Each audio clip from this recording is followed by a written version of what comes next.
So thank you for being here at what is our 6th event of an 8-event 2015-2016 Kupferberg Holocaust Resource Center and Archives Colloquia Series titled Gender, Mass Violence, and Genocide.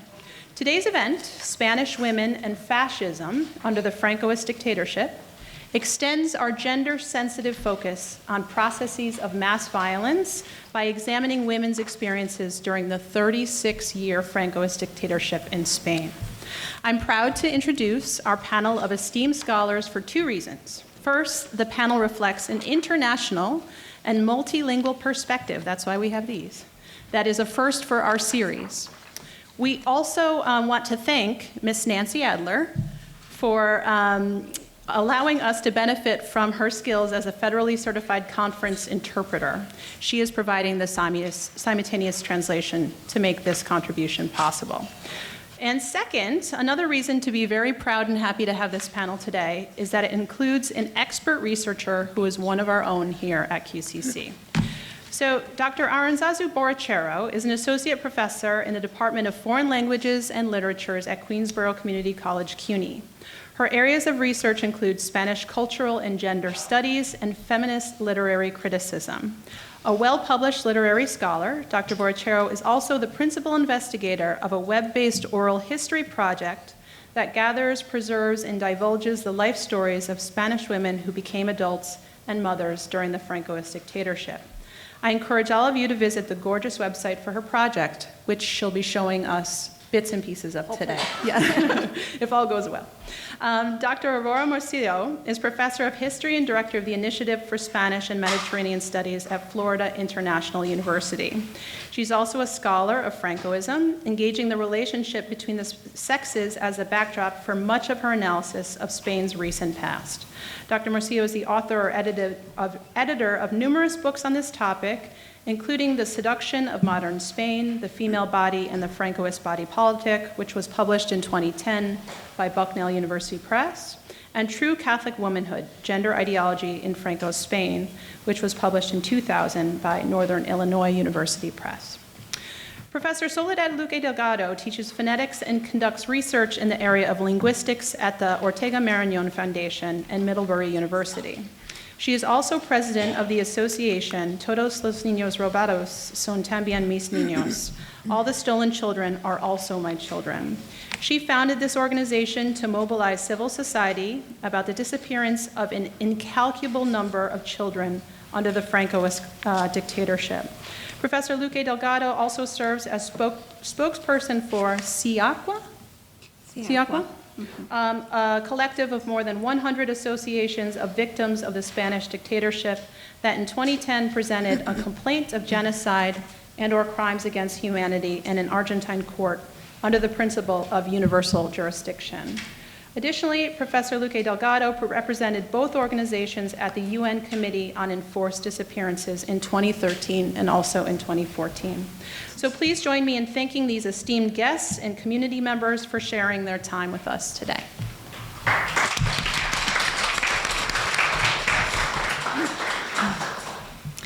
Thank you very much. I'm going to begin, and I'm also going to let you know that we're going to have to switch the order of our presentations a little bit, and I hope that it doesn't take away from the logic of what we want to present.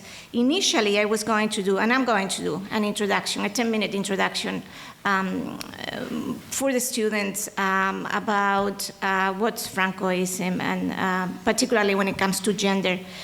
Then I was going to link that to some excerpts from the webpage that Amy mentioned, in which women talk about what it was to be a mother during the Francoist dictatorship.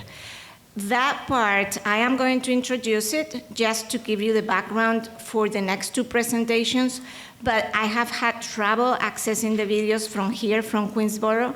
So once I present my introduction, I'm going to go back there and continue working on linking the videos so I can show you some. So it's going to be first the introduction, then it's going to be Aurora Morcillo, talking about theories of racial hygiene and the red gene, and a famous or infamous psychiatrist who posited the idea of women transmitting the red gene. And then Soledad, Luque Delgado, who is going to talk about the issue in the case of the stolen children and what are the progresses that the associations of victims have done in the area of international jurisdiction. Thank you very much for being here. This is actually the first time that this topic is being presented at an American university. And it takes someone like Amy Traver and you as public and this college and this center to invite us and to present it. I did present a work in progress at Columbia University, but this is the very first time that this is presented formally here in the United States. So we want to thank you for being so open and so welcoming to something that in principle might be far from your worries and preoccupations, but I think that from today's presentations you will take out a lot, and I'm sure that you will be able to relate it to your experiences and to your lives. A very brief historical introduction. We're going to be talking about the years 1930s to 1980s. So that's about 50 years of very important political and historical transformations for women in general in Western Europe. In the case of Spanish women, these transformations, say sociologists, were compressed into a much shorter period than most other European countries. Indeed, sociologists and historians speak as remarkable trajectory, giant steps, difficult transition, remarkable changes, when they talk about the lives of Spanish women in the second half of the 20th century. And why is that? Well, basically, in the 1930s in Spain, there was an initial attempt to improve women's lives, and that attempt was violently interrupted by a dictatorship that lasted 40 years.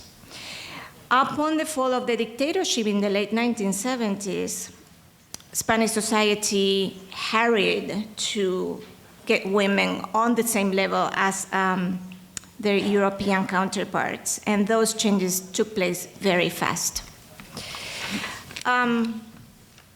What you're seeing now is a photo of a group of Spanish rural women and children in the early years of the 20th century. And those years were marked in Spain by an equal wealth distribution, a very slow industrialization process, a weak middle class, and a powerful alliance among the Catholic Church, the monarchy, and the land elite. And all those circumstances prevented Spanish women from reaching the levels of progress and emancipation that their European counterparts enjoyed at the time. For instance, one social progress indicator, which is literacy rates, shows a mere 30% of literate women in the early 1900s in Spain, whereas in neighboring France, women's literacy was already at 67% in 1876. Here is a photo of a group of Spanish urban women and children some 30 years after the photo that you saw before. This is the early 1930s. They're celebrating the beginning of the short-lived Second Republic from 1931 to 1936, which attempted to implement an ambitious leap forward in all aspects of Spanish life: an agrarian reform, a labor and military reform, and the implementation of a very progressive legislation in education. For Spanish women, this period brought an impressive array of measures designed to place them at the level of women in Western Europe. Some of the headways made during this period included women's vote,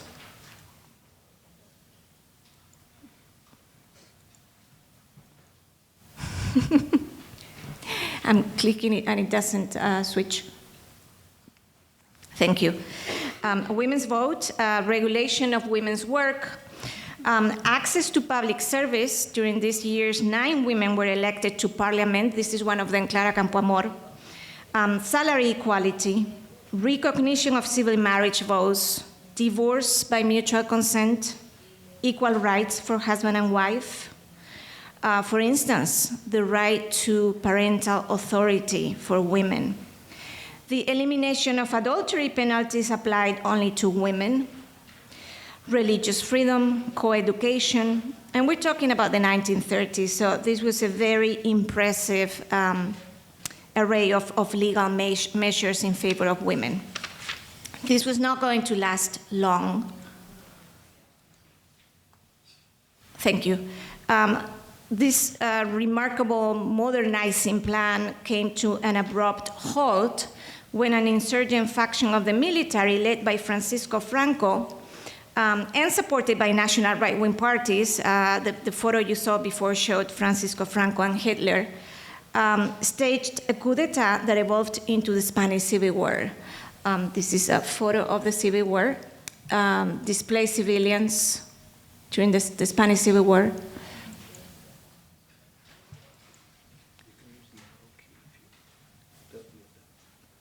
Okay. And these are some militia women. If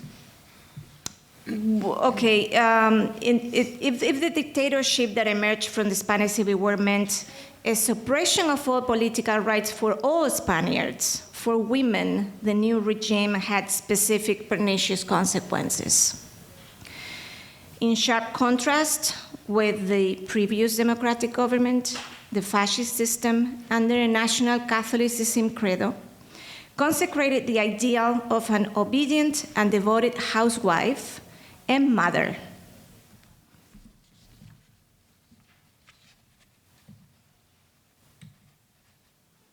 That's a poster that was that served as propaganda for motherhood during the dictatorship, and that's actually a poster that was hung in the walls of my apartment, my family apartment, when I was growing up. And it says, "For the mother, for the son, and for a better Spain." And then, the dictatorship reversed every single social, legal, and political achievement attained by the preceding government. Unofficial rhetoric of highly submissive feminine ideals penetrated every aspect of women's lives. And for that, the regime had specific tools. One of them was the sección femenina, or women's section, created in 1934 as the women's branch of the fascist political party Falange Española. What you're seeing is a photo of Pilar Primo de Rivera, founder of the women's section, bringing a gift to Hitler in Germany. She went there to actually learn and see how the women's section worked there, and then adopted it. And I want to emphasize this connection with Germany because it's going to come up later in the presentations of my panel colleagues. This is another photo of members of Sección Femenina.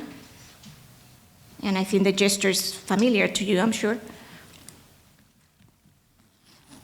What happened to women who were dissidents, women who had been either militating in leftist party or were just wives, sisters,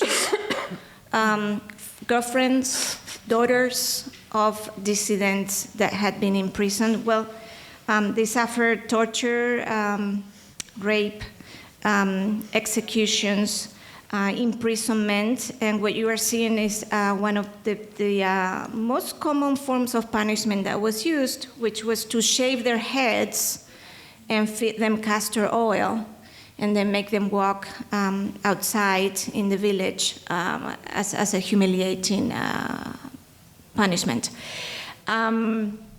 This was, by the way, later on incorporated as a punishment for women collaborators in France, women who collaborated with Germans.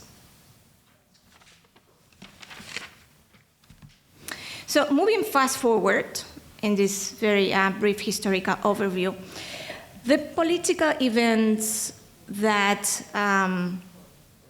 sprang from the death of the dictator in 1975, the democratic transition, and the Constitution of 1978. It went back to the first one, doesn't matter. Were accompanied by social and cultural changes that altered the lives of Spanish women drastically for the third time in the 20th century. The new constitution mandated the equality of all Spaniards under the law, regardless of their sex or any other personal or social condition.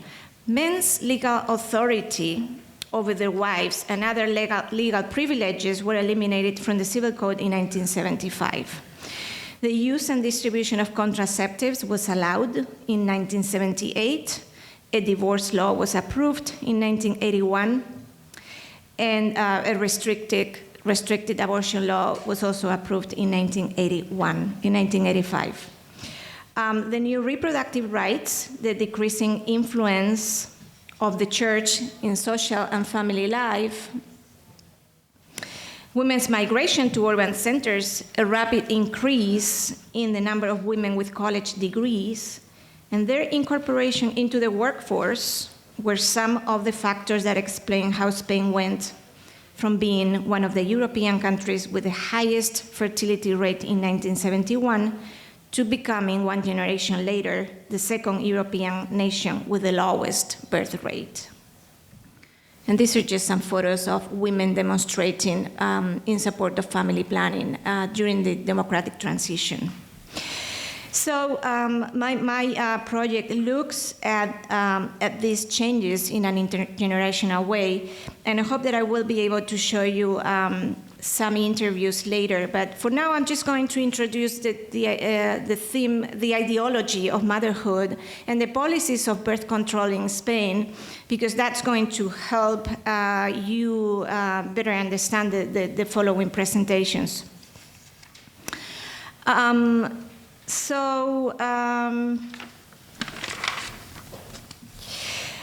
Under the Francoist dictatorship, there were a number of legal means that were enacted to ensure that men were invested with unquestionable authority on the rights of women and children in their family circle. Married women were under the guardianship of husbands. They were forbidden to perform sales transactions. They were forbidden to sign for a job or open a bank account without their husband's authorization. Nor could they apply for a passport, transfer goods, accept an inheritance, or testify in court without permission of the pater familias. And these are the women of my mother's generation, of Soledad's mother generation, and Aurora's mother generation. Our mothers lived like that. The husband could force his wife to give him her salary. Access to certain professions, such as university professor and judge, was vetoed to them. Women who left home, even if they escaped from an abusive husband, could be arrested and imprisoned. Along with this legal apparatus, there was also an official propaganda that glorified and presented motherhood as the indispensable tool of the Catholic crusade that the regime had embarked upon.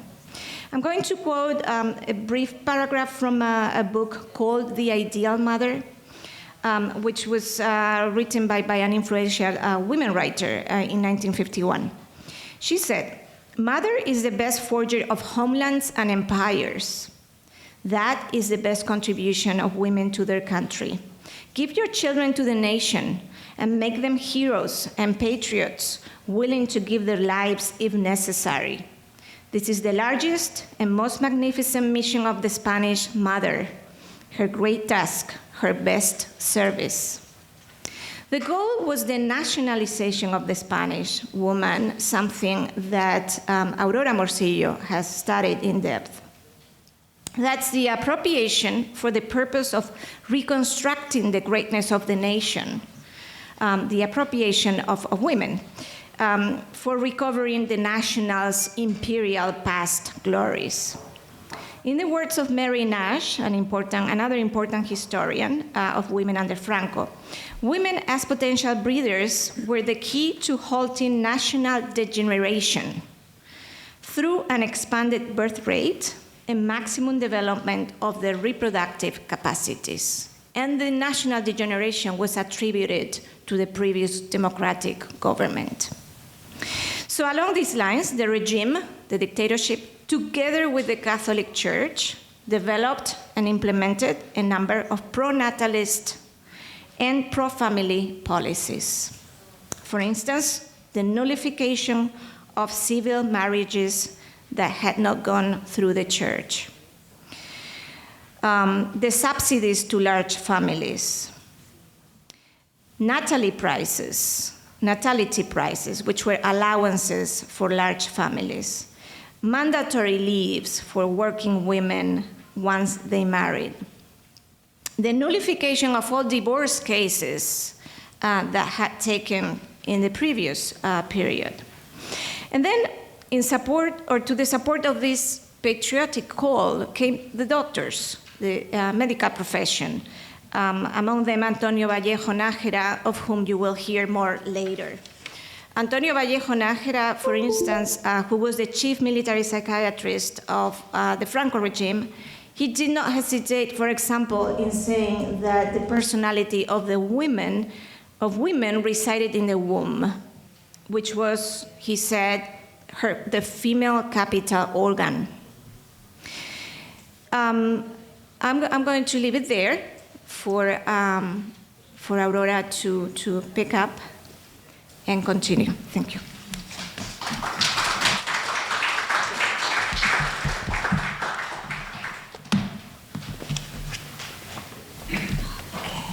Can we switch the PowerPoint?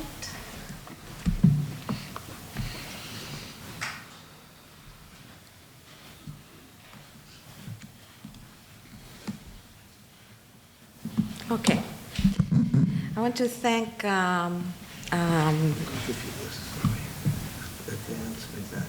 oh, great. Thank you.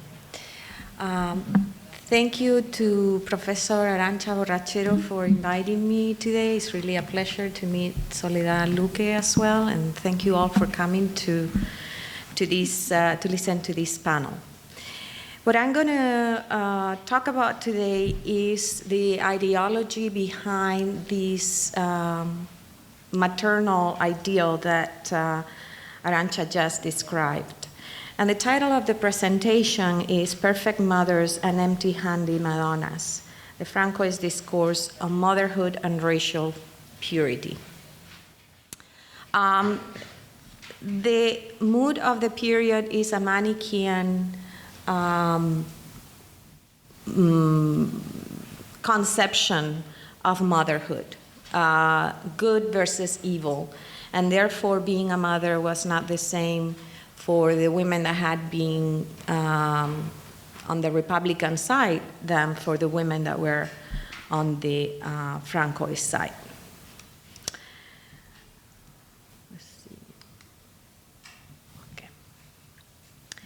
In exploring Francoist power from a feminist perspective, it is important to look at the relation between women's bodies and the state.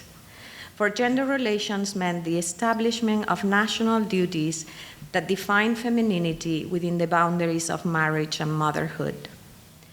The regime's legislation and propaganda defined women's political persona in accordance with national Catholicism, the ideological substratum that fused political and religious elements. National Catholicism facilitated the international rehabilitation of the dictatorship in the context of the Cold War. Franco presented himself as the anti-communist par excellence, rather than the fascist that had been aided during the Spanish Civil War by Hitler and Mussolini. As mothers, women's relationship to the Francoist body politic was officially articulated around the policing and control of their bodies. In post-war Spain, their moral and national duties were to surrender their bodies to the regime's demands, as men had already sacrificed theirs in the battlefront. In the new Spain dawning in 1939, after 3 violent years of civil war, the body became the site of oppression and resistance. Morality and criminality were fused under the Francoist law.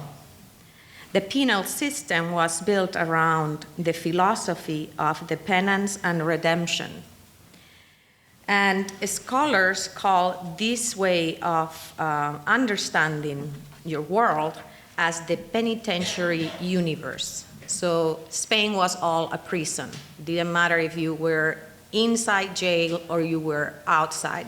If you had been on the side of the vanquished, you were excluded from all the social perks that the regime offered to those who were from Falange and adept to the regime. The Ministry of Justice published Redemption, a newspaper for the prisoner population. The name clearly reflected the religious overtones of the penitentiary system. There was therefore a nationalization of women's bodies, which remind us of the hyper-religious discourse of the Golden Age in the 16th century and the rhetoric of redemption proper of the Counter-Reformation. In order to inscribe the female body onto the Francoist body politic, the regime nationalized marriage and motherhood as the only way for women to become full citizens. The married woman's body turned into a primary site of political signification in the Francoist preservation of national Catholic values. In order to safeguard the virginal integrity of the ideal Francoist femininity, the regime maintained a policy of tolerance towards prostitution until 1956.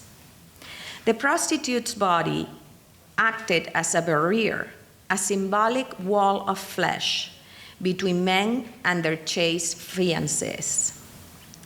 Fallen women, whether real or imagined, prostitutes or not, or political dissidents, acquire a national purpose in this moral universe: good versus evil. Scientists and moralists joined forces to lend a cohesive rationale to the Francoist social, eugenic, purifying quest.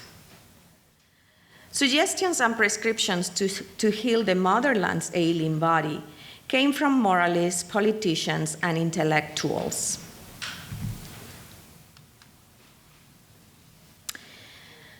To those voices, we need to add the medical doctor's clinical appraisal of the body politic. And to these voices, we have to add Antonio Vallejo Nájera,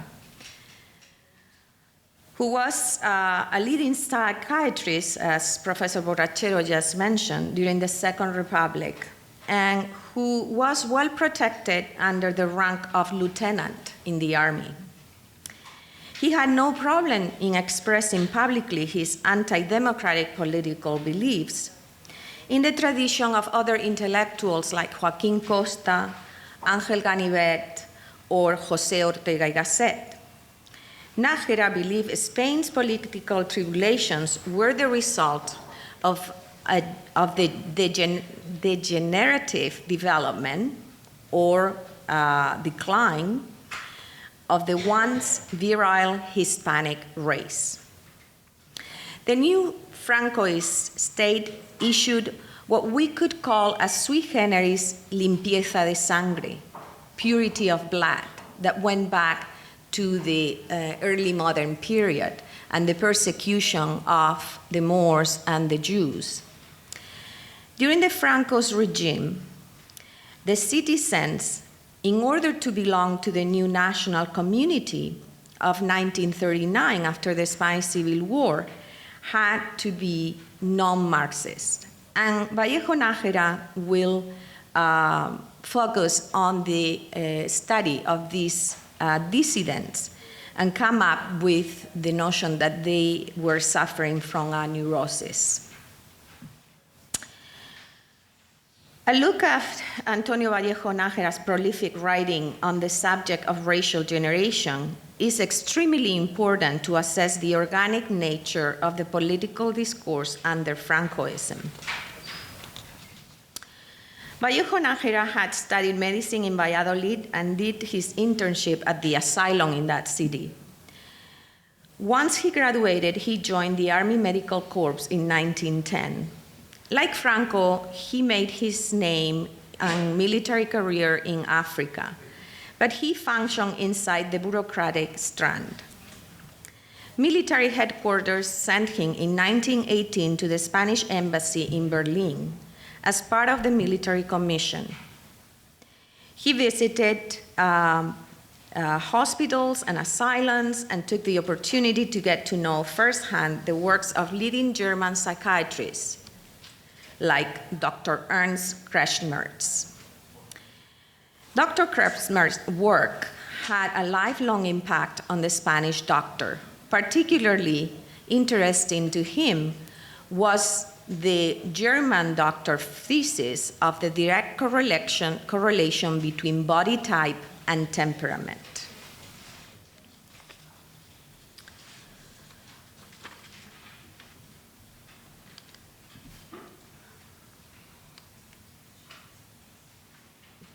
Can you switch the slide, please? It's not working.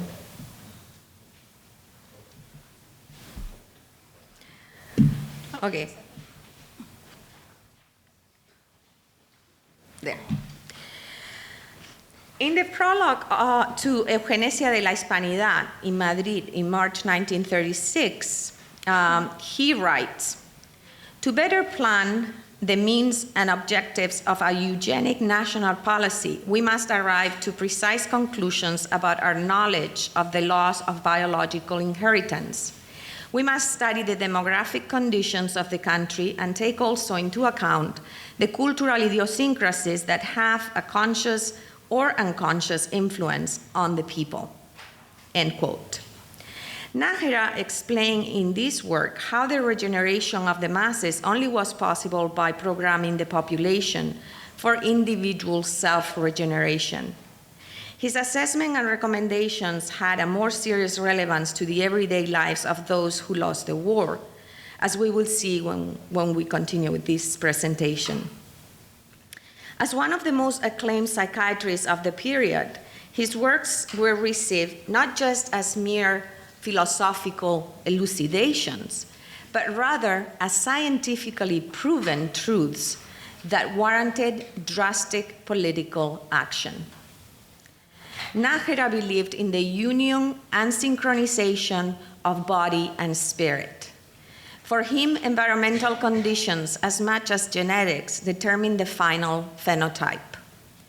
Personality and biopsychiatric constitution were to be balanced. Quote, "The purpose of racial hygiene is to obtain perfect genotypes by manufacturing ideal phenotypes." End quote. This would only be possible when the individual was, quote unquote, constantly immersed in an atmosphere of supersaturated morality, end quote. It is this idea that will inform the removal of children from their mothers when these Republican mothers were in jail. This idea that the offspring of the Republicans had to be supersaturated in the national Catholic ideology. The racial policy in Nájera's judgment, hence, had to be programmed to better the phenotype, not to maintain a seemingly superior genotype devoid of any moral values, which had to be necessarily Catholic. So when we think of eugenics in the Spanish case, we cannot forget the religious aspect behind it. Catholicism is going to inform these prescriptions, not only by moralists, but also by scientists. Quote, "Currently, there exists in all nations a collective state of mental illness. It has disappeared from the collective consciousness the ideas of God, fatherland, and family that have such a strong influence on people. Religious values have been uprooted from the masses without being replaced by something that might elevate human ethics. The concepts of hierarchy and social discipline have been raised. The entire emotional frame of civilization is ruined or decaying, end quote. Nájera proposes as the only solution the action of a select minority driven by reason. This minority, in his view, was not only to resolve the problem of a degenerate race, but procreating prophylactically healthy ideal phenotypes. But those few would purify the sins of Cainismo. This is another notion that Cain and Abel are the two symbols of good and evil. Abel's were the ones who followed Franco in the Spanish Civil War. The Cains were the ones who had been vanquished and therefore had to be eliminated. The concept of race afforded by Nájera was as follows. We agree with Spengler, and this is a quote, "What is important is a strong race, which integrates the Volk or nation, a strong race in body and spirit, as we have repeated so many times. When we talk about race, we refer to the Hispanic race, to the Iberian genotype, that in the present moment has experienced the most diverse mixes due to the contact and relation with other peoples. From our racist," and he writes racist in his text, I'm not writing it, "from our racist point of view, we are more interested in the spiritual values of the race that allowed us to civilize vast lands and have an intellectual impact in the world. Hence, our concept of race is fused with the concept of Hispanidad. We must not give any relevance to the facial angle or the color of the skin, because what we call race is not just made up of the biological elements, but rather by those elements that are the light of the spirit, thought, and language." So Hispanidad, the eugenics of Hispanidad is based in thought and language, not necessarily on the biological traits like it was happening in the rest of Europe. We must say here that this is not something specific of Spain. Eugenics was part of the scientific trend throughout Europe, and that is what led to the Holocaust. So, this is nothing, unusual or special about Spain. What is special is that looking back to the 16th century and the religious Catholic values to create some kind of a positive eugenics that is based on reprogramming individuals by taking them from their families and placing them with the right ones, the ones that are producing Abels. Not only women had to be good citizens, also men had to produce children. And in his work, he says, quote, "It is the responsibility of every good citizen, conscious of the moral responsibility of his historical destiny, to form a family, if he is healthy. The bachelor in general is a bad patriot and bad citizen, or a sick individual. Those bachelors must consider very seriously their duties before God, the fatherland, and the state, and they will corroborate my assertion. Religious vocation or ideological motivations of sublime category may justify for an individual to remain single in very rare cases. The ideal citizen, male in this case, in the New Spain will be married and a prolific parent," end quote. To those who deviated from the prescriptive Catholic norm were categorized as mentally disturbed. Only those individuals who complied with the new state precepts were to enjoy the benefits of social services established around the policies highlighted by Vallejo Nájera. He proposed to implement a serious campaign against social and political, quote-unquote, hysteria and neurasthenia, ignited as the result of the Second Republic's or inorganic democracy. Hysteria and neurasthenia were the offspring of the materialist and decadent civilization, according to Vallejo Nájera. Here he pointed out how he did not intend to set a scientific doctrine, but rather, quote, plant fertile seeds for the race.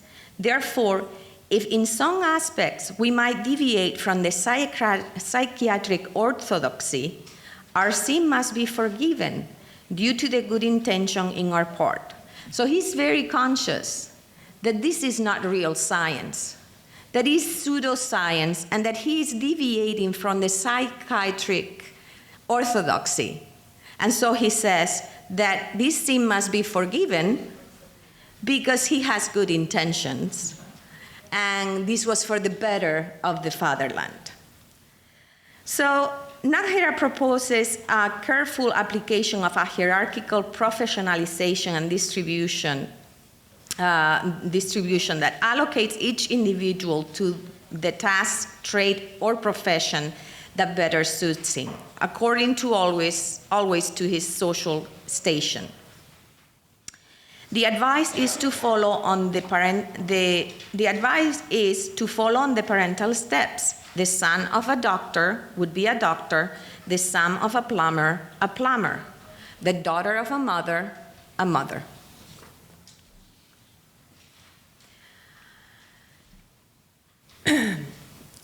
Nájera considered professional distribution a therapeutic way to avoid mental illness and believed in the extreme right idea that class was based on the working class complex of inferiority that led to a jealousy and hatred of the wealthy. Social justice should be the work of religious charity or a despotic government. But conflict and violence were unavoidable. Their roots, according to Vallejo Nájera, were present in the very beginnings of the human race. Original sin had for him a symbolic meaning, since in his view, Adam and Eve must have transmitted a shortfall to their progeny. One finds the type of congenital pervert in the first human generation, incarnated by Cain versus Abel, the former being the evil, the latter the amiable and fair prototype. It is this inherited flaw, explained in religious and providential terms, that Nájera will use to create his scientific explanation of the vanquished after the Civil War.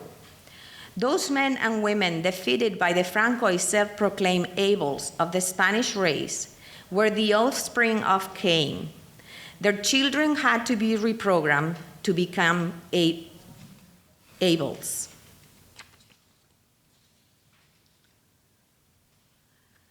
Now, I want to kind of summarize a little bit because otherwise I'm gonna take too much time. But basically, Franco authorized with funding from the state, the creation of a Department of Psychological Research that allowed Vallejo Nájera to conduct 2 medical research projects on international brigade soldiers that were in prison and women. And in this research, he came up with this idea that the enemy lacked a sense of morality, was a brute devoid of any kind of humanity, and suffer from a defective gene, this gene of Cainismo. The therapy proposed must follow Christian moral re-education of those willing to redeem themselves. Segregation and purge of the ominous sins were part of the therapeutic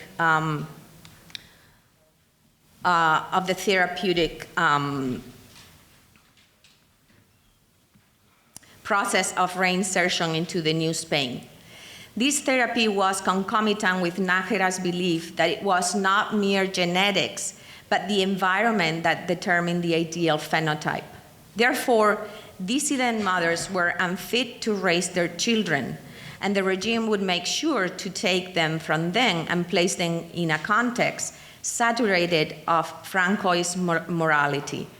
Those were either orphanages or in the hands of adept families. The concept of Hispanic racial purity was not a matter of skin color, but rather the conquest of the spiritual values present in the most glorious past, that of the golden age of the mystics and of the Counter-Reformation.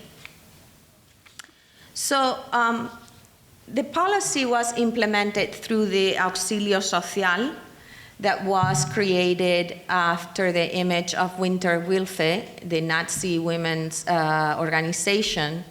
They were the brainchild of this woman on your right,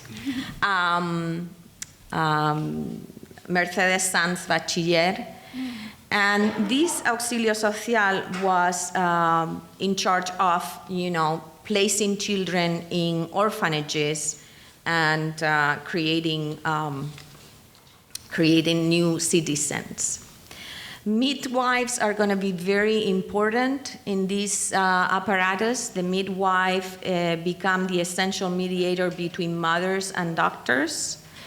And as appointed experts of the World Health Organization since 1955. A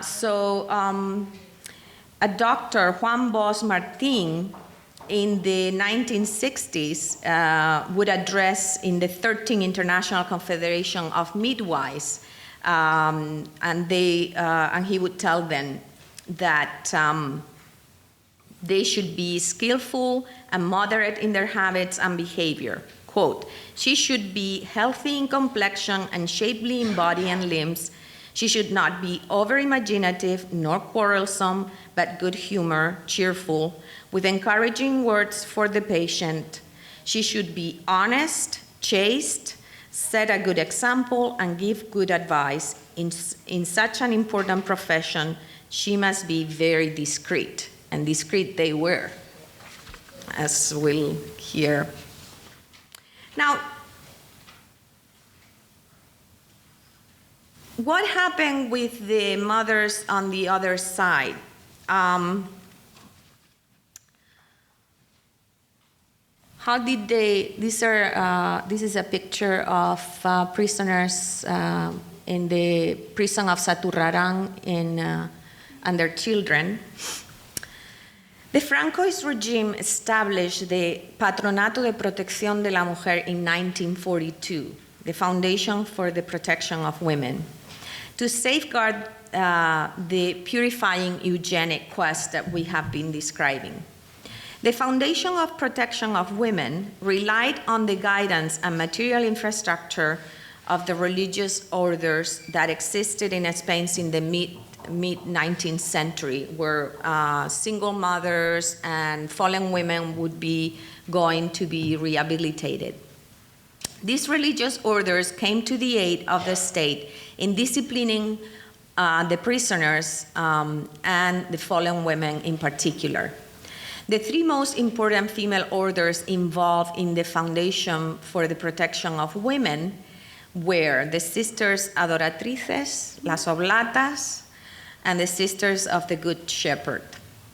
In their convents, they had provided since the mid-19th century correctional facilities for women who had lost their chastity or found themselves, quote unquote, at risk.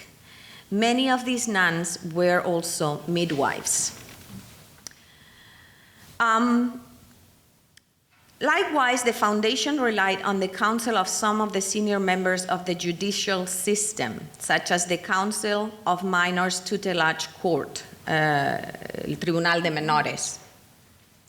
During the first 9 months of its establishment, from 1942 to 1943, the foundation reported that had assisted 427 young women, of whom 213 were destined to their correctional facilities. Now, all these numbers are very questionable because obviously these are numbers that are coming from the regime itself. The foundation paid 4 pesetas per day for the women's care and a little more for centers keeping single pregnant women. Villa Sacramento, for example, was a center created exclusively to tend to expectant mothers who were allowed to stay there after their delivery to quote-unquote bond with their babies. Many would not have this bonding experience as the state proceeded to apply the Hispanic eugenics laid out by Vallejo Nájera, wrapped in the religious discourse of Kainism. Babies were taken to be baptized and never returned to their biological mothers. The goal was to re-educate these young single mothers in the Christian values of motherhood. According to the report, most of the women who entered Villa Sacramento were former servants who had been seduced or raped by their boyfriends or employers. Many were turned in after trying to abort their pregnancies and in the center, they work as seamstresses for no pay. In conclusion, there is no question that motherhood represented the main and only natural destiny for Spanish women. It was also the only natural destiny in the 50s for all women, all in every place.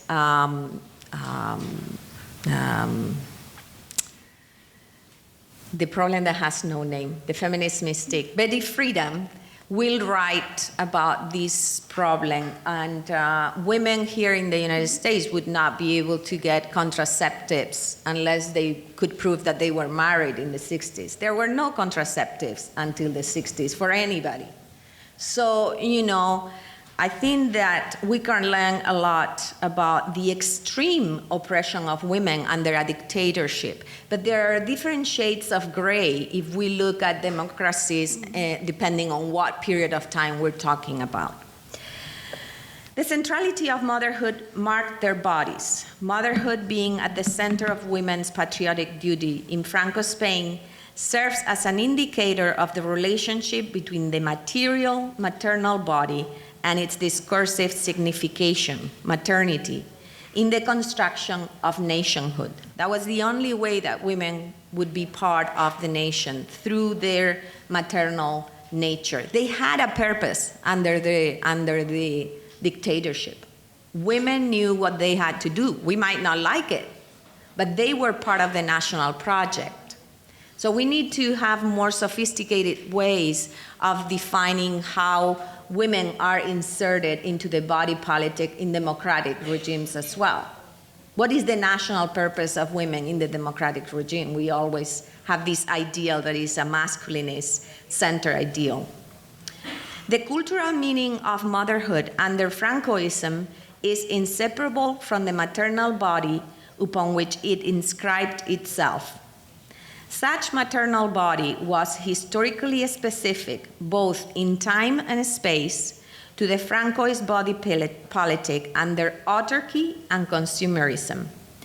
Moreover, it was only within wedlock that women were elevated to the altar of motherhood, and their children considered legitimate rather than the offspring of sin. Thank you.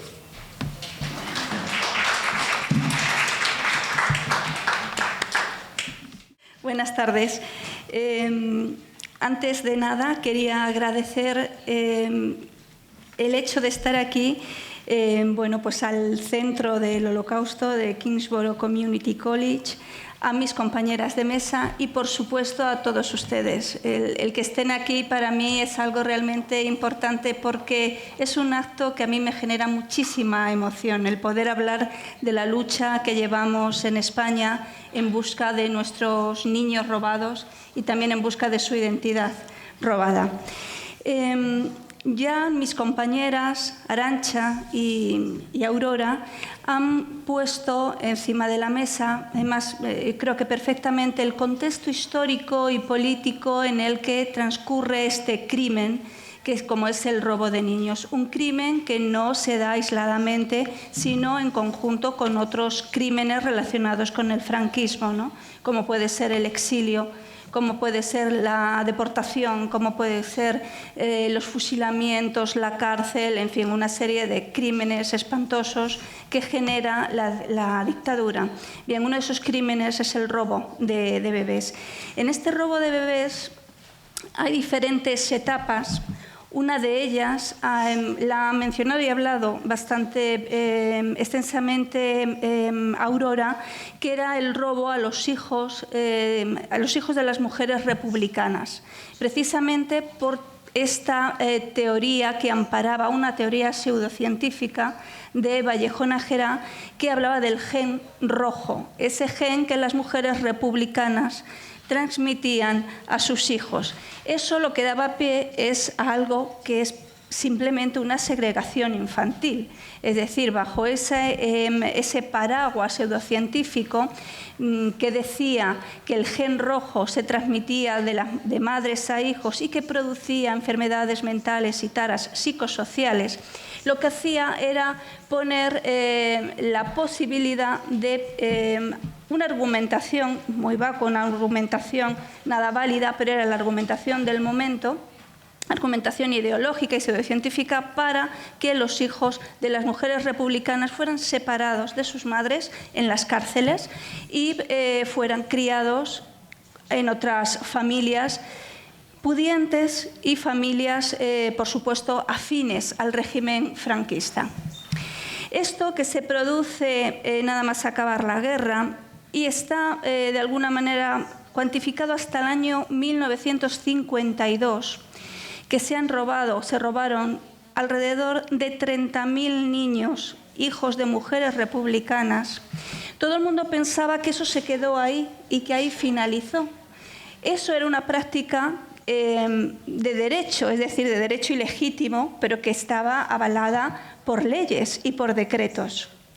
Sin embargo, una vez pasada esa etapa de pura represión política, hasta el año 52 digo que son los estudios que se han hecho, y uno de ellos fue la investigación del juez Baltasar Garzón.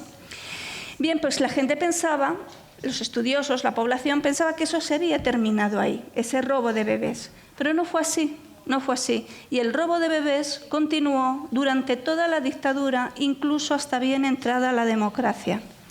Nosotros, los que estamos trabajando en este tema, luchando por recuperar a estos niños, establecemos, junto con otros estudiosos e investigadores, 3 etapas en el robo de bebés. La primera etapa, que ya nos ha hablado un poquito Aurora, de los hijos de las mujeres republicanas bajo represión política.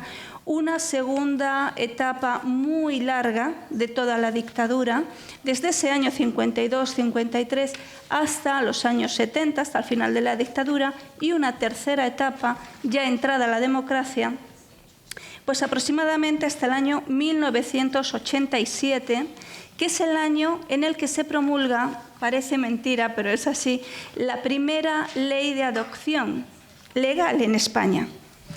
Antes las adopciones se establecían en ámbitos privados, ¿no? Durante la dictadura. No había nada realmente que se pudiera legislar. Bueno, en esta segunda etapa de los años 50 hasta los años 60, 70, es en la etapa donde, según algunas estimaciones, se robaron alrededor de los 300.000 bebés. Es una cantidad brutal, es una cantidad que realmente son estimaciones. Nuestra asociación, que ya fue mencionada aquí, la de todos los niños robados son también mis niños, no nos gusta utilizar un número porque realmente no sabemos, no se ha hecho ningún estudio, no se ha hecho ninguna estadística, no hay nada que diga exactamente cuántos niños fueron robados en esta segunda etapa. Pero, desde luego, fueron muchísimos, a la vista del número de denuncias, que después hablaré de ellas y sus resultados, han sido puestas en los últimos años. Bien, la diferencia entre esta primera y segunda etapa, fundamentalmente, es el motivo, porque mientras que en el primer momento fue una represión política, en el segundo momento fue una represión que tenía que ver con la religión, fue una represión ideológica, fue una represión social. El objeto, si antes eran las madres republicanas, las mujeres republicanas, las milicianas, las militantes contra el régimen, en este caso la población no tenía por qué ser una población militante, o población guerrillera contraria al régimen. Bastaba con ser parte de un sector vulnerable de la sociedad. Todo ese sector que no entraba dentro, como comentaba Aurora, del estándar que se pedía, que se esperaba de la gente. Estoy hablando de familias muy pobres, de familias numerosas, de mujeres, madres solteras, incluso de parejas primerizas que no tenían mucha experiencia, es decir, y sobre todo que tenían un nivel económico, social y cultural muy bajo, lo que es claramente una población vulnerable al exceso y al abuso de poder. No hay que olvidar que estamos en un momento, cuando hablamos de esta segunda etapa, donde hemos pasado del nacionalsindicalismo al nacionalcatolicismo y donde las figuras de poder ya no son únicamente los militares, son médicos, son religiosas, son funcionarios. No olvidemos que, aunque no estemos hablando del aparato estrictamente político-militar, sí estamos hablando de personal que está trabajando en estructuras del Estado, porque son médicos que trabajan en instituciones maternales, en maternidades públicas, también privadas, pero fundamentalmente públicas. Estamos hablando también de personal funcionariado de registros de cementerios, es decir, de personal que sustenta la base de las estructuras estatales. Bien, esta segunda etapa difiere también el modus operandi de la primera. Mientras que en la primera las madres republicanas eran plenamente conscientes que se les estaba retirando el hijo y que a las pocas horas iban a ser fusiladas, en esta segunda etapa lo que abunda es esa mentira al decir a las madres que el niño ha muerto. Es decir, las madres no saben que su hijo vive. Piensan que los niños han muerto realmente, porque el médico o la religiosa se llevaba al niño con la excusa de que estaba enfermito, de que había nacido mal, lo llevaba unas horas a la incubadora y o bien a las horas o a los días o a las semanas el niño desaparecía. Y cuando digo que desaparecía, estoy utilizando esa palabra a propósito, porque los padres jamás veían el cuerpo muerto de su hijo. Nunca lo veían. Siempre decían que era mejor que no lo viera, que era mejor no llevarse esa imagen, que era mejor que no tuviera la posibilidad de crear un trauma con esa última visión. Y a las madres que protestaban mucho, a las mujeres que realmente exigían ver a su hijo, le enseñaban algo terrible, que era lo que lo que se ha conocido como el niño congelado, es decir, el cuerpecito muerto real de un bebé que permanecía en cámaras frigoríficas de los hospitales y que era enseñado a madres que exigían ver a ese niño antes de enterrarlo. Por supuesto, no se podía enterrar por la familia, el hospital se encargaba absolutamente de todo. Después, con el tiempo, ¿qué pasó? Porque podíamos decir, bueno, la mentira continuó en el tiempo, los padres nunca se enteraron de que esos hijos estaban vivos y esto se quedó aquí en la historia. Pero esto no se quedó aquí, ¿Por qué? Bueno, pues porque los niños que fueron robados crecieron y tarde o temprano se enteraron de que fueron niños que se criaron en familias que no eran las suyas biológicas y comenzaron una búsqueda. Y entonces empezaron en el año 2008, 2009 a lanzar a los medios de comunicación su búsqueda después de 20, 30, 40 o 50 años de estar desaparecidos. Y cuando las madres o padres que habían perdido a sus hijos pensándolos muertos, veían en televisión que niños y adultos, hombres y mujeres, estaban pidiendo ayuda para recuperar su identidad, para recuperar sus orígenes. Y entonces las madres pueden decir, en esa época yo perdí mi hijo, y en esa época yo nunca lo vi muerto, y en esa época, posiblemente incluso ese mes y ese día, enterramos o enterraron a mi hijo. ¿Será posible que ese pueda ser mi hijo, el que yo nunca vi, el que yo pensé en algún momento dentro de mi imaginario que podía estar vivo y por eso me llamaron loca? Muchas madres llegaron a esa conclusión y a partir del 2010 esas madres y esas familias también entraron en los medios de comunicación, en redes sociales y gracias a eso se pudieron realizar algunos encuentros. No todos los que quisiéramos, pero ahí empezó a reencontrarse la gente y a darnos cuenta de todo. Hemos tenido que reconstruir lo que ha sucedido porque nos lo han ocultado. Bien, esto que sucedió en la dictadura, la pregunta fundamental es ¿cómo es posible que continúe en la democracia? Porque ya digo que hasta el año 87 lo ponemos como fecha límite por esta ley de adopción. ¿Cómo es posible que esto ocurriera? Bueno, pues algo que tiene que ver con nuestra famosa e idílica, también entre comillas, transición política. No fue tan idílica. Y realmente no fue una transición, fue una transmisión de actitudes y fue una transmisión de acciones. Es decir, que muchas personas que ejercieron el poder en la dictadura siguieron ejerciendo poder y cargos de responsabilidad en la democracia. Es decir, no hubo una ruptura necesaria para entrar en una democracia saludable, en una democracia real, en absoluto. Fue un continuismo lo que se produjo en nuestros años de transición y muchas personas siguieron ocupando puestos de poder.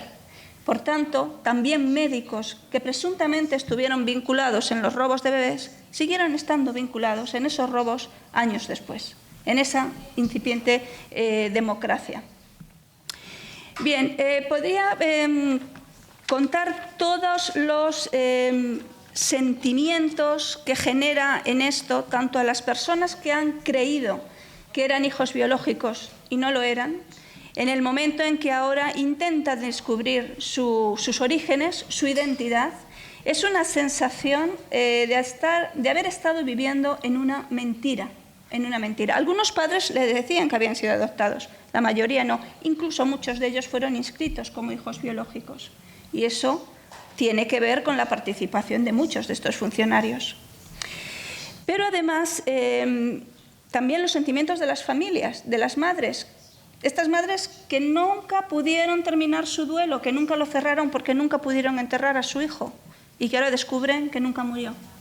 Eso también es una sensación terrible y ahora mismo podemos decir que estamos viviendo en un país lleno de traumas, me estoy refiriendo a España, un país lleno de traumas, de población psicológicamente con muchos problemas por todos los crímenes del franquismo que nunca se han juzgado, entre ellos el crimen del robo de bebés. Nunca se ha juzgado, nunca, nadie, precisamente por la ley de amnistía de 1977, que fue una ley que perdonó a todos los implicados en los crímenes del franquismo. Eso se traduce realmente como que fue un perdón para los verdugos, para los victimarios, siendo las víctimas todavía víctimas, porque nunca nos han reconocido nuestros derechos y el hecho de ser una víctima. Tampoco hay que olvidar, esto es una palabra importante, que el hilo conductor en todas estas etapas del robo de bebés es la impunidad. La impunidad porque, repito, nunca nadie ha sido condenado por este crimen. voy a hablar qué es lo que pasa ahora con el estado de las denuncias. Cuando salen en los medios de comunicación estos niños, estas familias, que descubren que su vida durante 40, 30, 50 años ha sido una farsa, una mentira. Bien, en 2015 salió un informe de la Fiscalía General del Estado que dice que hay 1.827 casos denunciados. De estos 1.827, 1.229 ya están archivados. Y 494 se han trasladado de la Fiscalía al juzgado a la espera, obviamente, del archivo. ¿Por qué se archivan tanto? ¿Qué es lo que sucede? Bueno, se archivan por 3 causas: por falta de pruebas, por prescripción del delito y por muerte de los presuntos culpables. Bueno, en cuanto a la prescripción es algo absolutamente absurdo, porque hay desde el 2012 una circular de la Fiscalía General del Estado que dice que este delito es un delito permanente, de detención ilegal con carácter permanente. Es decir, que hasta que aparezca el bebé, ahora una persona adulta, no empieza a contar el plazo de prescripción. Pero claro, las fiscalías realmente no hacen caso a esto. Las audiencias provinciales, que tienen que ver con los juzgados, tampoco, porque cada uno actúa según sus propios criterios, siendo esta circular de obligado cumplimiento. Eso nos da una señal, una muestra de cómo es la justicia en España aún hoy día, y cómo la impunidad todavía aún hoy día está instalada en las instituciones judiciales de nuestro país. La ausencia de pruebas, también una falsedad, porque traemos pruebas muy contundentes. Ha habido exhumaciones y en esas exhumaciones las tumbas estaban vacías de esos niños, de esos bebés. No había nada. Y cuando había restos, en muchas ocasiones esos restos, después de análisis de ADN, no correspondían con el ADN de los padres que estaban buscando.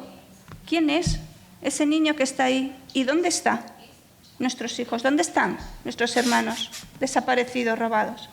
Bien, eso no lo consideran prueba.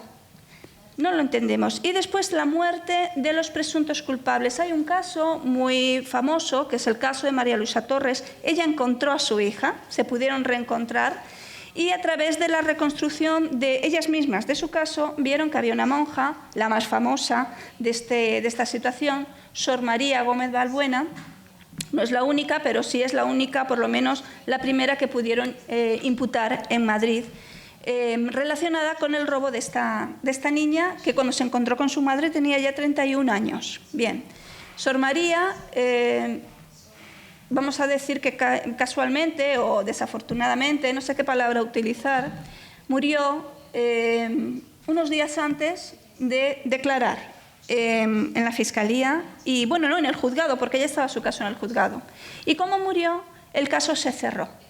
Bien, esto significa que las víctimas no solo no tenemos derecho a la justicia, sino que tampoco tenemos derecho a la verdad. ¿Corto? Más cortito. Bien, pues voy a ir súper rápido.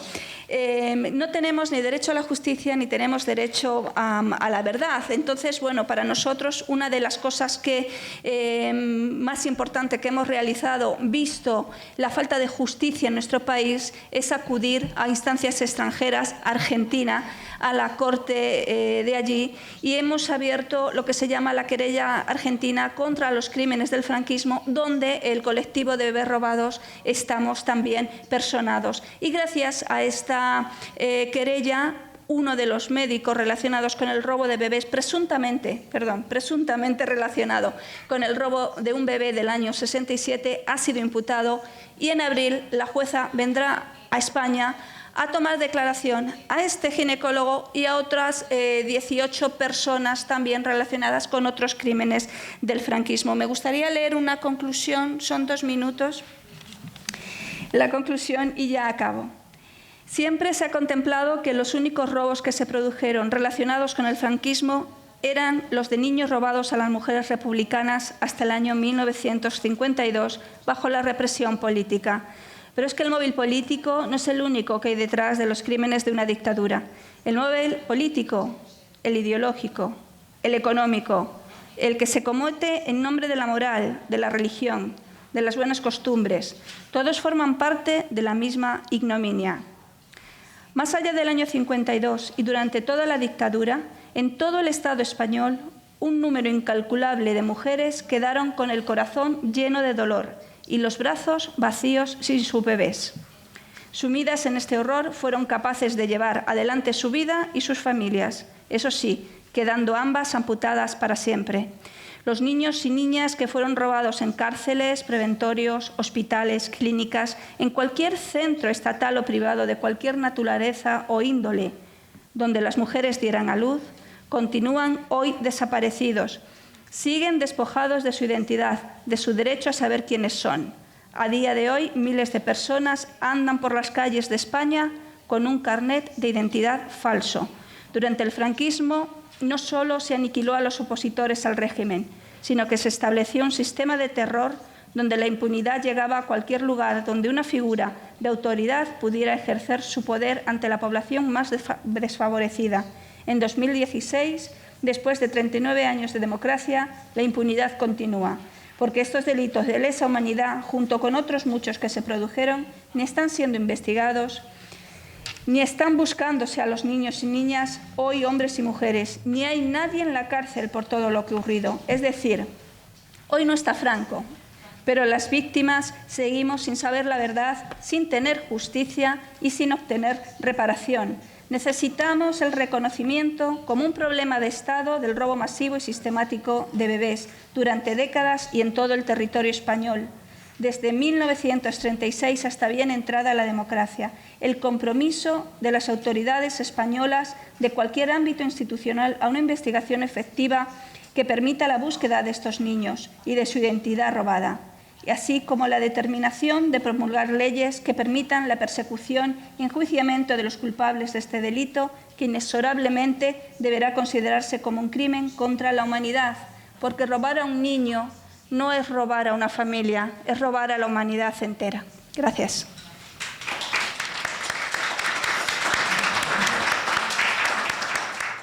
So, one second. We've had a very interesting experience here where we've learned a little bit of the history, we've learned a little bit of the moral ideology that's grounded this experience. Are you going to help translate for me too? I'm going to invite Dr. Borrachero to make a few concluding comments, and then we'll take comments and questions from the audience, or would you like to go right to the audience participation? Let's go to the questions because it's already 1:40 almost. Wonderful. Okay, thank you. Before we get to questions, I know you join me in appreciating the insight and the expertise and the experiences of our guests, so why don't we thank them first? Please, go right ahead. Very often people in the same breath will talk about Nazism and fascism. There's a tremendous difference. In Nazi Germany, the Catholic Church supported Hitler, but they did not determine what Hitler did. Whereas in Spain, the Catholic Church, to a great extent, determined what fascist Spain did. However, there's one important difference. Franco was not an anti-Semite, and during the Second World War, Franco gave instructions to all Spanish diplomatic missions that if a Jew presented himself at a mission and claimed that he was descended from the Moranos or something, he was to be given the benefit of the doubt and was to be given shelter. And this was part of the decision of the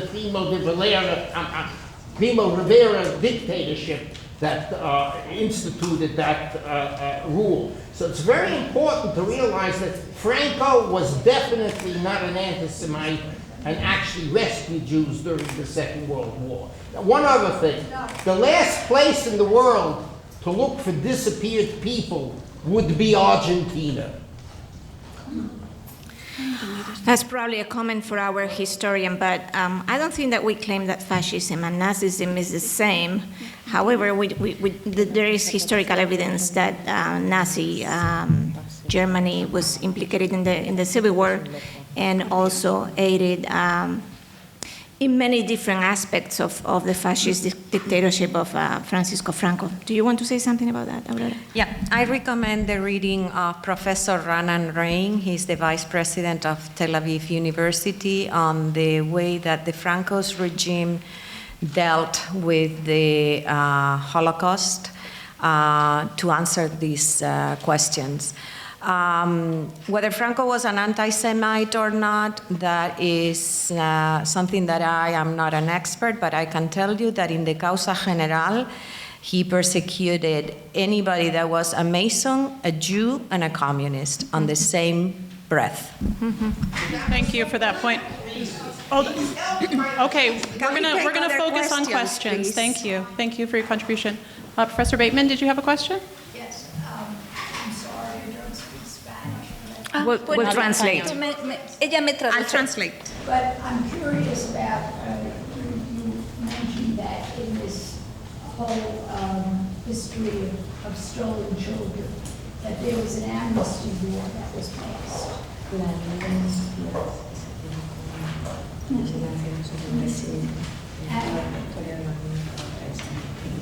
I'm curious about whether, in this country, you can pass a law, you can repeal a law. And whether there's been any movement amongst those individuals who feel that this kind of horrible experience has gone on for a very long time, whether there's a movement to appeal the amnesty. Bueno, voy a ir despacio, gracias. Voy a ir despacio para que puedas ir traduciendo. Efectivamente, la ley de amnistía surge pensando en para que haya una especie de reconciliación entre lo que se ha llamado siempre las dos Españas.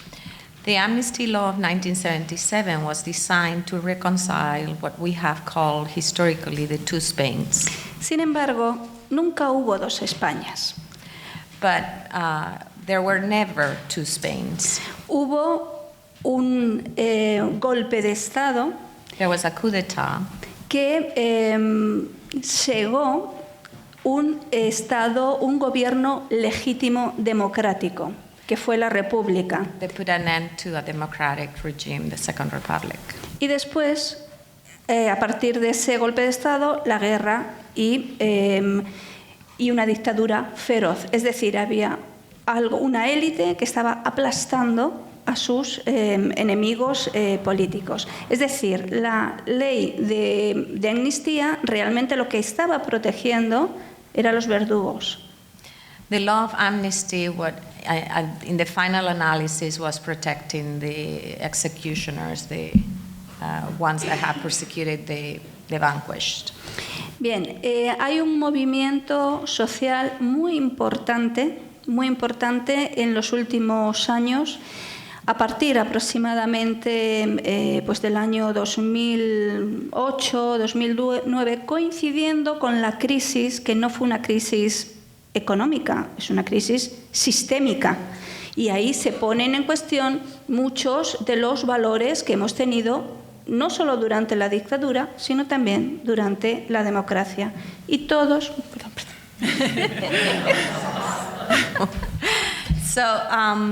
There is a strong social movement that emerges in 2008 as a result of the economic crisis. That is not only economic, but it is a systemic crisis as well. Sí, y se han puesto en cuestión todos los valores que teníamos como muy seguros, han desaparecido, y todos los análisis van apuntando a esta ley de amnistía, que es la culpable posiblemente de que no se produjera esa ruptura necesaria entre la dictadura y la democracia. This social movement has been making emphasis on repealing the 1977 amnesty law because it is considered to be the responsible for not making the break with the dictatorship into the democracy. No, es difícil conseguirlo, es muy difícil conseguirlo, derogar esa ley, pero realmente, según el derecho internacional de derechos humanos, ni siquiera es necesario derogar esa ley. It's very difficult to repeal the law, but it might not even be necessary according to international human rights. Derecho internacional de los derechos humanos. No hace falta, porque los delitos considerados de lesa humanidad están por encima de cualquier ley del país. Es decir, el derecho internacional, que son los que juzgan los delitos de lesa humanidad, estaría por encima de las leyes, cualquier ley de país interno, del derecho Any interno. international law that addresses human rights is above the legislation in national context. Conclusión, lo que hace falta es que el gobierno español, sea cual sea, el Estado español, haga caso de las recomendaciones internacionales de Naciones Unidas y de la justicia que se ampara en el principio de la universal, de la justicia universal precisamente contra estos delitos. It's necessary that the government in Spain pays attention to this international justice, legislation. Please. This lady there. During the search for the children, did they use any DNA?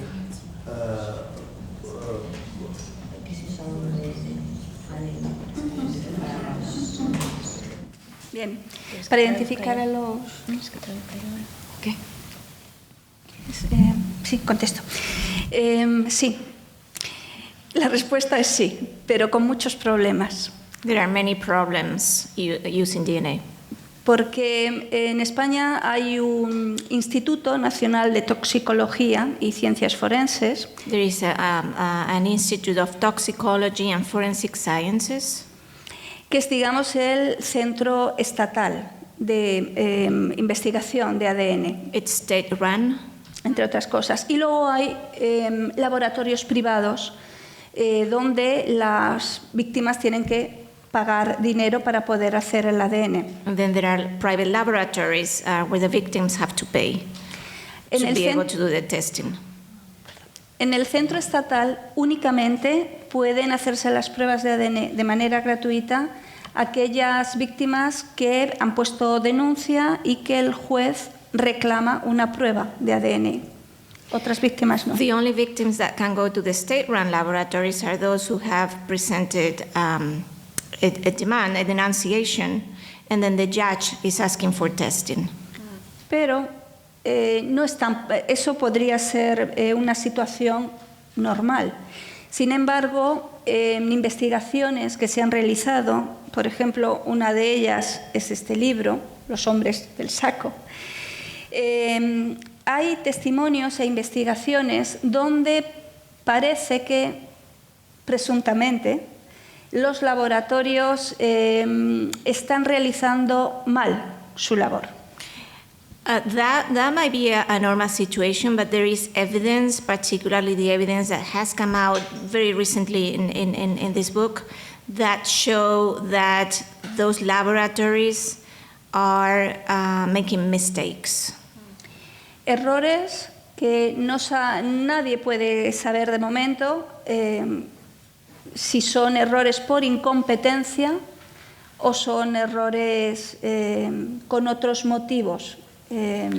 It's ocultos. unclear whether the mistakes are because of lack of professionalism or because of some deliberate effort to thwart the investigations. No lo podemos saber, pero hay casos y evidencias e investigaciones donde se pone en duda la capacidad de algunos laboratorios. Right, so there's some research that is questioning the capacity of some of those laboratories.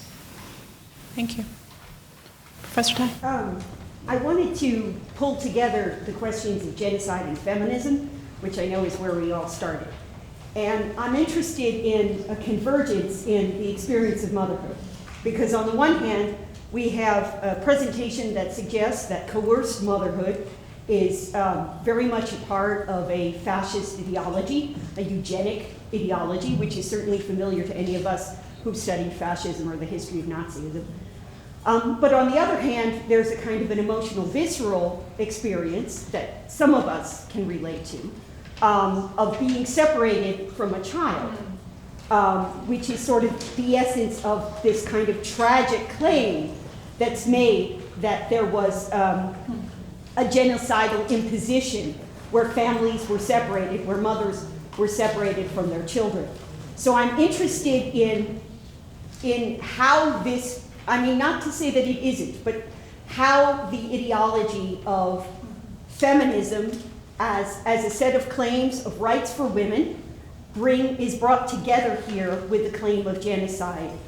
If there is a claim that women's agency is taken away from them, if that's the central ideal here, or whether there is something else.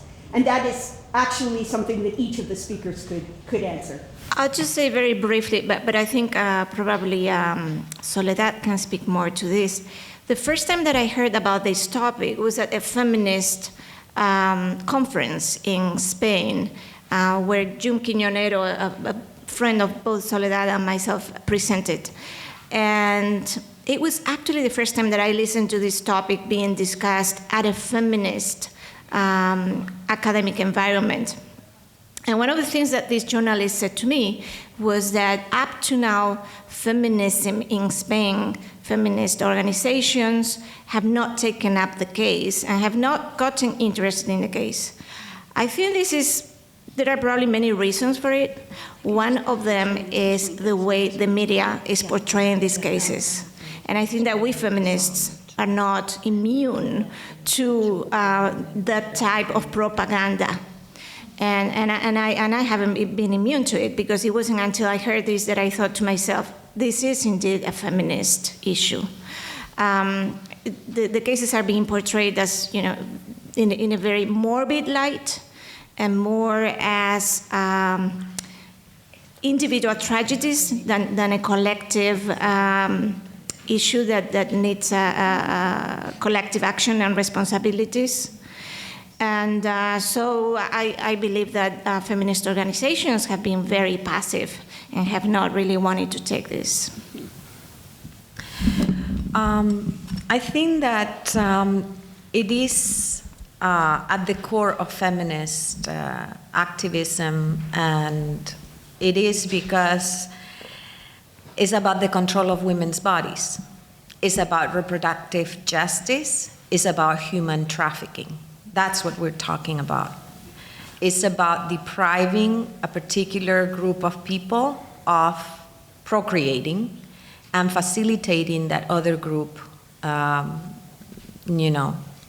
do it. Spain is not the only one that has done that kind of thing. I'm thinking of the Puerto Rico experiment and the sterilization of Puerto Rican women and the experimentation with birth control in the United States. So, you don't need to have a fascist regime to oppress women and to, control their bodies. I think feminism is all about what is a woman, and I want to point out that Simone de Beauvoir said, if I don't have a uterus, I'm not a woman. How many hysterectomies are walking around the world? They cease to be women. Yes, it is about feminism because it's about our bodies. And feminism has been designed around biological determinism. And we've been fighting to have a political voice since the French Revolution. Or earlier, well, feminism did not exist before the 19th century as it is. There were women that were, proto-feminists. We could identify as proto-feminists. But in the political democratic design that we get with Rousseau and the social contract, what we get is a sexual contract, as Carol Pademan talked about. And our bodies determine who participates in politics and who doesn't. If you have a particular color, if you don't have enough money, or if you have a particular genitalia, you're excluded from politics. And so talking about motherhood is about talking about women's rights. And very quickly, in general, women's issues have had difficulty coming within the area of historical memory in Spain. There is not much attention being paid to what happened to women during the Civil War and during the Francoist Dictatorship and during the democratic transition. It's been an area led by men. And the problematic there is also masculine. Please. What happened with the church? Yeah, I was just going to ask, the power of the church sounded so strong when fused with the Francoist dictatorship, you know, the power to sort of set the policy, like what a woman should be or what her role should be or her body or something. When they were trying to break away from that in the 1970s, did they have to also sort of separate out the power of the church from the state? That separation, which should have taken place completely, has not taken place completely. At the level of society, I think that secularization has been quite complete, but not complete. But at the level of government and state, it's not. And the church still receives financiation from the state, and the church is still very protected in cases like this from investigation. So that's still a pending issue. Thank you. The church in Spain, there are two different religious experiences. The religious experience of people that are not practicing Catholic for the most part, because we have grown, with this imposition of Catholicism.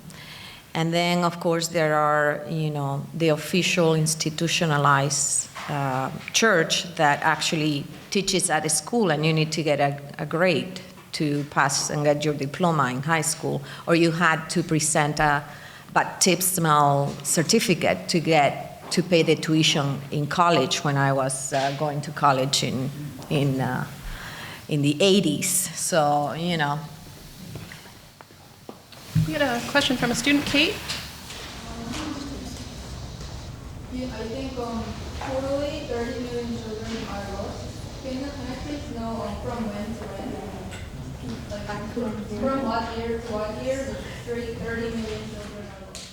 30 million, no, 30,000. Dice que 30 millones de niños se perdieron. ¿De qué año a qué año? 30,000 children, the first... Son 30.000 hasta el año 52. Después la cantidad es incalculable. There are 30,000 until 1952. And then after that, 1952, right? Sí. 1952. And after that, the figures are not known, but it's pretty high. They speak of over 200,000 children, but those calculations have not been verified.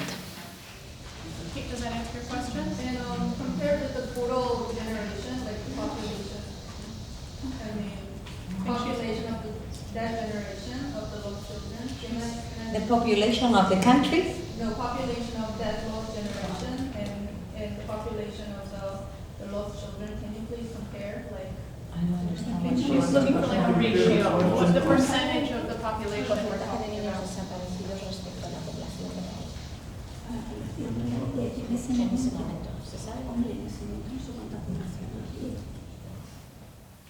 And Franco wanted 40 million people, but there were no 40 million people at the time. Yeah. I might have read something about it, but it doesn't come to me. I don't have the numbers, so I don't want to. The question is, what percentage of the population disappeared? If the 200,000 is a number that we are using, but we don't have that answer. And there are reasons we don't have those numbers, right? Which were described to us today. There are reasons we don't have these numbers. Well, the way to figure it out is the Instituto Nacional de Estadística, the Institute of National Statistics, publish the demographics, and you can find out year per year what is the total population of the country. you have the division of male and female population, and we can do a search in the internet, so you can find that in the internet. So if it's 200,000, I have, for example, the